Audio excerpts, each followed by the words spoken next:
नमस्कार दोस्तों, study with Raj channel में आपका स्वागत है। हम लोग फोर्थ सेमेस्टर डीएलएड में इंग्लिश को कवर कर रहे हैं और ये मेरा 10वां वीडियो है। आज डायरेक्ट इनडायरेक्ट के लिए बेसिक वीडियो है, पार्ट 1 है। तो ये वीडियो सिर्फ उनके लिए है जिनका टेंस तैयार है। अगर आपका टेंस तैयार नहीं है तो इस वीडियो को स्किप करके पहले आप टेंस का वीडियो देखिए प्लेलिस्ट में जाके, उसके बाद डायरेक्ट इनडायरेक्ट, इसको नरेशन भी बोलते हैं, डायरेक्ट इनडायरेक्ट को नरेशन भी बोलते हैं, नरेशन भी बोलते हैं। देख लेते हैं। आज यहाँ हम नरेशन के 2 टाइप्स को डिस्कस करेंगे। टाइप 1 असर्टिव, जिसको पॉजिटिव या अफर्मेटिव या सिंपल सेंटेंस बोलते हैं, और टाइप 2 इंट्रोगेटिव। 2 टाइप को हम लोग डिस्कस करेंगे। सबसे पहले हम लोग असर्टिव देख लेते हैं। असर्टिव सेंटेंस का ये एग्जाम्पल है कि Ram said to Sita he was going to Agra. तो ये जो पार्ट होता है रिपोर्टेड वर्ब के पहले वाला, इन्वर्टेड कॉमा के पहले वाला, इसको रिपोर्टेड वर्ब बोलते हैं, और इन्वर्टेड कॉमा के अंदर वाले पार्ट को रिपोर्टेड स्पीच बोलते हैं। फिर से देख लीजिए, इन्वर्टेड कॉमा के अंदर वाले पार्ट को रिपोर्टेड स्पीच बोलते हैं और इन्वर्टेड कॉमा के बाहर वाले पार्ट को रिपोर्टेड वर्ब बोलते हैं। रूल नंबर 1 कॉपी में नोट कर लीजिएगा, मोस्ट इंपॉर्टेंट रूल हैं, बहुत काम आएंगे, एग्जाम टाइम में बहुत काम आएंगे और आपकी अंग्रेजी को ये बहुत मजबूती प्रदान करेंगे। रूल नंबर 1, हम लोग ये रिपोर्टेड वर्ब को आरवी कहेंगे और रिपोर्टेड स्पीच को आरएस कहेंगे। रूल नंबर 1, यदि रिपोर्टेड वर्ब मतलब इस वाले पार्ट में अगर ये वाला पहले वाला पार्ट अगर प्रेजेंट या फ्यूचर में हो तो अंदर वाले पार्ट में कोई परिवर्तन नहीं होगा, अंदर रिपोर्टेड स्पीच के टेंस में कोई परिवर्तन नहीं होगा। सबसे पहली बात। रूल नंबर 2, यदि रिपोर्टेड वर्ब मतलब पहले वाला पार्ट यदि पास्ट टेंस में है तो रिपोर्टेड स्पीच के टेंस में परिवर्तन निम्न प्रकार होगा। कहने का मतलब है कि अगर ये वाला पार्ट पास्ट टेंस में है तो अंदर वाले पार्ट में परिवर्तन होगा टेंस में, और टेंस का परिवर्तन किस प्रकार होगा वो हम आपको बताने जा रहे हैं। तो इस प्रकार होगा, प्रेजेंट इंडेफिनिट को हम पास्ट इंडेफिनिट में चेंज कर देंगे, प्रेजेंट कॉन्टिन्यूअस को पास्ट कॉन्टिन्यूअस में चेंज कर देंगे, प्रेजेंट परफेक्ट को पास्ट परफेक्ट में चेंज करेंगे, प्रेजेंट परफेक्ट एंड कॉन्टिन्यूअस को past perfect and continuous change करेंगे, और अगर पास्ट इंडेफिनिट खुद आ जाए तो उसको पास्ट परफेक्ट में, और पास्ट कॉन्टिन्यूअस आ जाए तो पास्ट परफेक्ट कॉन्टिन्यूअस में। कुल मिला के प्रेजेंट वाले सब अपने सामने वाले चेंज हो जाते हैं। प्रेजेंट इंडेफिनिट पास्ट इंडेफिनिट में, प्रेजेंट कॉन्टिन्यूअस पास्ट कॉन्टिन्यूअस में, प्रेजेंट परफेक्ट पास्ट परफेक्ट में, present perfect continuous past perfect continuous में, past indefinite past perfect continuous में, और पास्ट इंडेफिनिट पास्ट परफेक्ट में, past continuous past perfect continuous में। तो ये हो गया। अब इसको भी, इस चार्ट को भी और सरल करना अगर आप चाहें तो इस प्रकार से कर सकते हैं। जो हमने चार्ट बताया उसको इस तरह से आप सरल कर सकते हैं। जैसे प्रेजेंट इंडेफिनिट में SEIS होती है तो उसको पास्ट इंडेफिनिट में मतलब सेकंड फॉर्म में चेंज कर देंगे। प्रेजेंट कॉन्टिन्यूअस में EJMR होता है तो उसको पास्ट कॉन्टिन्यूअस चेंज कर देंगे वॉज 1 में। प्रेजेंट परफेक्ट में हाइड होता है तो उसको चेंज कर देंगे पास्ट परफेक्ट में हाइड में। Present perfect continuous, present perfect continuous मतलब हाइड बीन हैव बीन को हम हाइड बीन में चेंज कर देंगे, मतलब पास्ट परफेक्ट कॉन्टिन्यूअस को पास्ट परफेक्ट कॉन्टिन्यूअस में। और अगर पास्ट इंडेफिनिट है मतलब वर्ब की अगर सेकंड फॉर्म आपको दे दे रिपोर्टेड स्पीच में तो आपको हाइड में चेंज करना है, और अगर पास्ट कॉन्टिन्यूअस मतलब वॉज वर्ब दे दे तो आपको हाइड बीन में चेंज करना है। इस तरह से हम अपने रिपोर्टेड स्पीच के अंदर टेंस में परिवर्तन करेंगे। आप चाहें तो इसका स्क्रीनशॉट ले लें और अगर चाहें तो आप इसको नोट करते जाए। वैसे नोट करते जाए ज़्यादा बेटर होगा। नरेशन में रूल कम नहीं है, लेकिन सीरियल से अगर आप पढ़ेंगे तो आपका सारा रूल क्लियर हो जाएगा और आपसे गलती की संभावनाएं बहुत कम हो जाएंगी। अब हम लोग एग्जाम्पल देख लेते हैं सिंपल सेंटेंस का। अच्छा, एक बात बच्चों के दिमाग में होगी, sir simple sentence interrogative sentence कैसे पहचानेंगे? तो देखिए, जब भी रिपोर्टेड स्पीच के अंदर सब्जेक्ट से डायरेक्ट सेंटेंस की शुरुआत हो तो उसको सिंपल सेंटेंस कहते हैं, और यहीं पर अगर यहाँ सब्जेक्ट से शुरुआत ना होकर EJMR मतलब हेल्पिंग वर्ब से या WH टाइप वर्ड से शुरुआत हो जाए तो उसको इंट्रोगेटिव बोलते हैं। खैर इंट्रोगेटिव अभी सेंटेंसों की हम चर्चा नहीं करेंगे, हम सिंपल पे चल रहे हैं तो सिंपल की चर्चा करेंगे। तो इन्वर्टेड कॉमा के अंदर अगर सब्जेक्ट से तुरंत शुरुआत हो जाए तो इसका मतलब होगा कि यह सिंपल सेंटेंस है। और सिंपल सेंटेंस में क्या नियम है वो मैं बता रहा हूँ। तो सबसे पहले लिखा है राम से टू श्याम, तो पहली बात सेड टू चेंज होता है। सेड टू किस तरह से चेंज होता है? सेड टू चेंज होता है टोल्ड में, सेज टू चेंज होता है टेल्स में, और से टू चेंज होता है टेल में। और दूसरी बात सेड, अगर सेड ही आ गया तो नो चेंज, अगर सेज आ गया सेज का कोई चेंज नहीं होता, और से में भी कोई परिवर्तन नहीं होता है। अब आइए, अब एक एग्जाम्पल से देख लेते हैं। एग्जाम्पल से देख लेते हैं, ये रहा हमारा एग्जाम्पल। जैसे कि इसी वाले को सॉल्व करते हैं। तो राम, उसके बाद सेट टू दिया है, तो हम क्या करेंगे, राम ऐसे ही लिख लेंगे। और सेट टू है, सेट टू को हम लोग टोल्ड में चेंज कर लेंगे, टोल्ड में। और ये श्याम है तो श्याम ऐसे ही रहेगा, श्याम। अच्छा, एक बात और आपको बता दें महत्वपूर्ण, सेट टू के पहले वाले पार्ट को सब्जेक्ट कहते हैं और सेट टू के बाद वाले को ऑब्जेक्ट कहते हैं। सेट टू के पहले वाले का सब्जेक्ट होता है और सेट टू के बाद वाला ऑब्जेक्ट होता है। और इसको हटाकर, कॉमा इनवर्ट कॉमा हटाकर दैट का प्रयोग करते हैं। ये दैट का प्रयोग कहाँ करते हैं, केवल सिंपल सेंटेंस में, कुछ नहीं करते हैं। राम सेट टू को हटाकर टोल्ड कर दिया, श्याम ऐसे ही लिखा रहेगा, कॉमा इनवर्ट कॉमा हटाकर दैट लगाएंगे सिंपल में। उसके बाद ये था पास्ट टेंस में, अब यहाँ पे एम की जगह पे वाज आ जाएगा, क्योंकि ये प्रेजेंट कॉन्टिन्यूअस में। अब इसको जो हम लोग चेंज करेंगे तो ये पास्ट कॉन्टिन्यूअस में चला जाएगा। तो यहाँ क्या हो जाएगा, I was going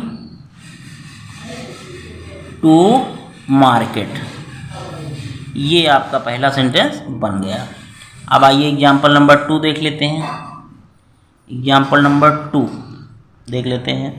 Sita said to Meera,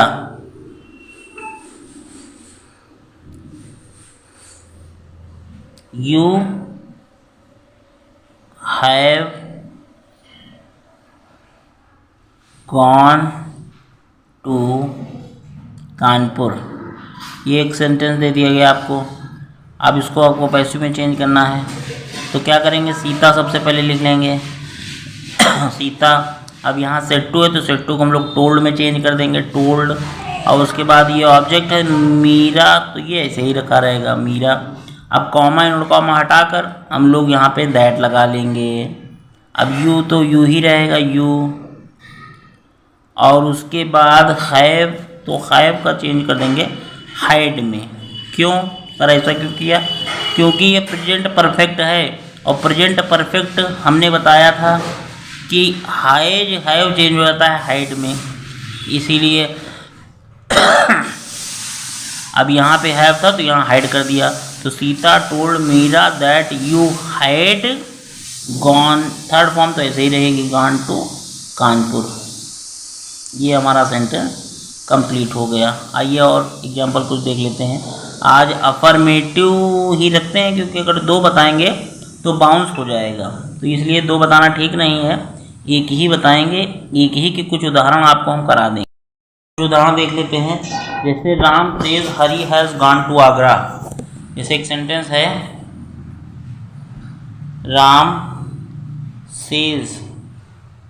Ram says comma inverted comma Hari has gone to Agra. ये invert comma close full stop, ये सेंटेंस आ गया। तो इसमें सब्जेक्ट है, ऑब्जेक्ट तो है नहीं, और सेज है। और सेज टू हो, सेड टू हो या सेड टू हो, तब तो हम यहाँ पे चेंज करेंगे, और अगर टू ना हो तो हम यहाँ चेंज नहीं करेंगे। तो इसका आंसर क्या हो जाएगा, राम। ऐसे ही लिख लेंगे, राम ऐसे ही लिख लेंगे।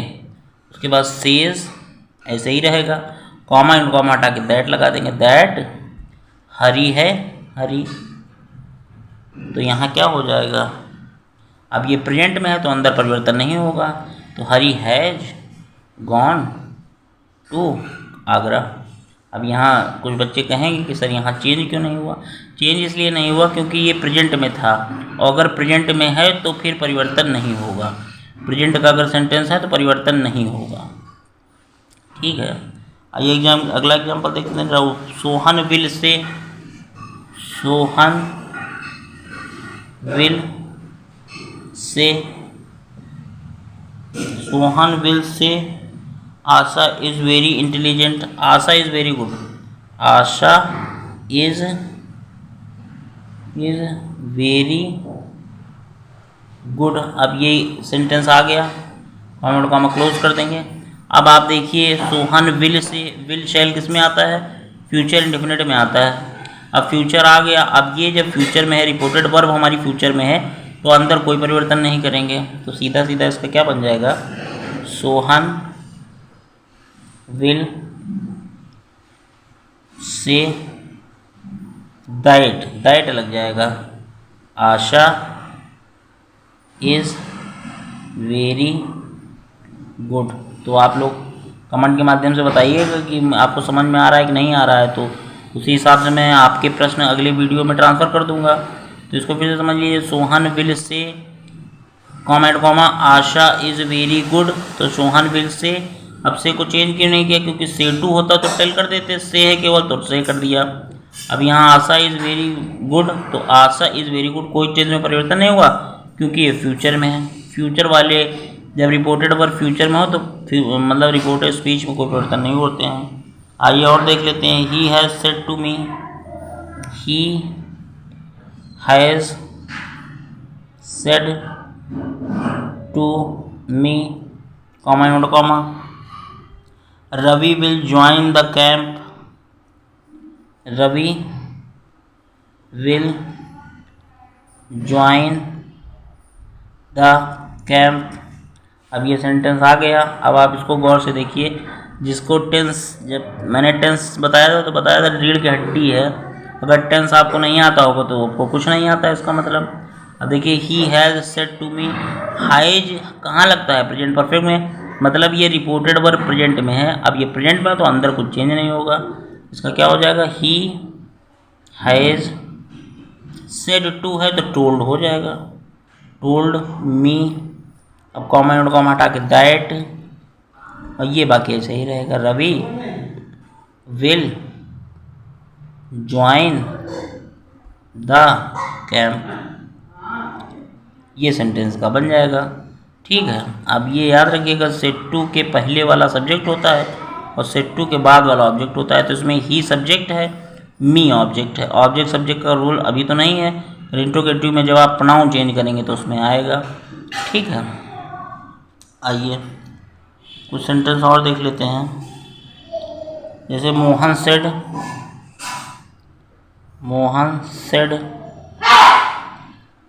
Said, Rakesh tell a lie, Rakesh tell a lie, ऐसे एक एग्जांपल दे दिया, फुल स्टॉप। अब ये सेड है मतलब पास्ट टेंस में है, अब जब ये सेड पास्ट टेंस में है तो परिवर्तन अंदर होगा, तो इसको बना ले, मोहन सेड का सेड ही रहेगा क्योंकि सेड टू तो है नहीं, कॉमा नोट कॉमा हटा के दैट। अब राकेश टेल अ लाई मतलब फर्स्ट फॉर्म किस में आती है, प्रेजेंट इंडेफिनिट में, अब इसको पास्ट इंडेफिनिट में ले जाएंगे तो टोल्ड हो जाएगा, तो राकेश टोल्ड ए लाई। मैं फिर आपसे विनती कर रहा हूँ कि आप लोग टेंस चार्ट अच्छे से रट ले, बिना टेंस चार्ट के ना आप पैसिव समझ पाएंगे, ना आप नरेशन समझ पाएंगे, ना आप सब्जेक्ट वर्ब एग्रीमेंट समझ पाएंगे, कुछ नहीं समझ पाएंगे। सबसे बेसिक टेंस है, आप लोग टेंस चार्ट बनाइए, टेंस चार्ट की प्रैक्टिस करिए बहुत इम्पोर्टेंट है। आप बिना टेंस चार्ट के आपको कोई भी टॉपिक समझ में नहीं आएगा, ऊपर से जाएगा, बाउंस मारेगा। टेंस चार्ट बना के आइए। आज की वीडियो में फिलहाल इतना ही। अगर आपको ये वीडियो पसंद आया हो तो कमेंट करिए, जो प्रॉब्लम हो कमेंट करिए, शेयर करिए, लाइक करिए। स्टडी विद राज में आए, आपने मुझे पढ़ा, आपका बहुत बहुत धन्यवाद। आपका दिन शुभ हो। जय हिंद, जय भारत।